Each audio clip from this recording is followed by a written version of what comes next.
আজ দ্বিতীয় দিন এসে আরজিকর মেডিকেল কলেজের পক্ষ থেকে আমি doctor Aniket Mahato West Bengal junior ডক্টরসের যে 10 দফা দাবি আছে সেই দাবিকে সামনে রেখে আজ থেকে আমরণ অনশনের কর্মসূচি আমি পালন করব। সেদিন আমরা যে ডাক দিয়েছিলাম, আরজিকর দিচ্ছে ডাক, অভয়া বিচার পাক, বিচারের দাবিকে সামনে রেখে এবং একগুচ্ছ কর্মসূচিকে দফাকে সামনে রেখে আমরা এই আন্দোলন শুরু করেছিলাম।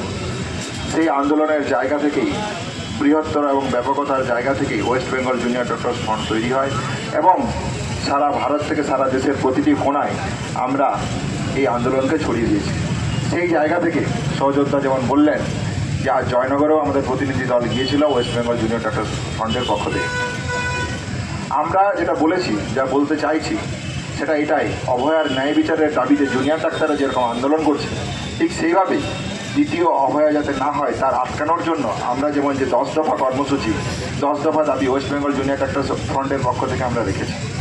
এবং পাশাপাশি এটাও বলছি যাতে পশ্চিমবাংলার বুকে যে কোনো অভয়ার বিচারের দাবিতে West Bengal junior doctor front সবসময় কাঁধে কাঁধ মিলিয়ে লড়াই করবে। আমরা তাদের জন্য দাবি তুলব, তাদের ন্যায় বিচারের সাথে আমরা সবসময় পাশে থাকব। আজ অনশনের দ্বিতীয় দিন।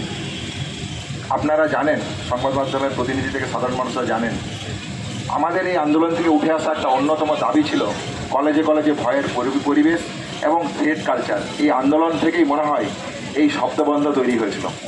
সেই জায়গা থেকে আমরা আরজিকর রেসিডেন্ট ডক্টর অ্যাসোসিয়েশন 59 জনের, প্রথমে 51 জন, পরে আবার অ্যাড হয়ে 59 জনের টোটাল তালিকা আমরা ইনকোয়ারি কমিটির কাছে রেখেছিলাম। সেই তালিকার শাস্তির জন্য কালকে কলেজ কাউন্সিল মিটিং ডাকা হয় এবং সেই মিটিংয়ে বিস্তারিত আলোচনা হয়। আপনারা সেই মিটিংয়ের বিস্তারিত মিনিটস এবং যা শাস্তি তা আপনারা জানেন। আপনারা জানেন যে শুরুর যে 10 জন আছে সেই 10 জনকে কলেজের পক্ষ থেকে এক্সপেল করা হয় এবং যে 10 জনের তালিকা, সেই তালিকা যদি আপনারা দেখেন সেই তালিকায় একজনকে অবিলম্বে সিবিআই গ্রেপ্তার করেছে।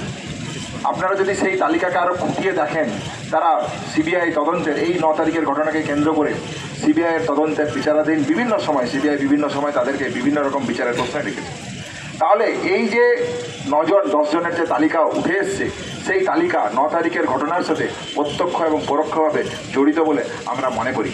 সেই জায়গা থেকে আমরা মনে করেছিলাম এবং আমরা এখনও মনে করি যে এই যে ঘটনা ঘটেছে এবং এই যে 9 তারিখের ঘটনা তৈরি হয়েছে সেই ঘটনার জায়গা থেকে আগের দিনের কলেজ কাউন্সিলিং মিটিংয়ের দিক থেকে আমাদের student West Bengal junior doctors ফ্রন্টের পক্ষ থেকে আমরা সেখানে থেকেছিলাম এবং আমরা শাস্তির দাবি যা রেখেছিলাম সেই দাবি আমরা নিয়ে আসতে পেরেছি।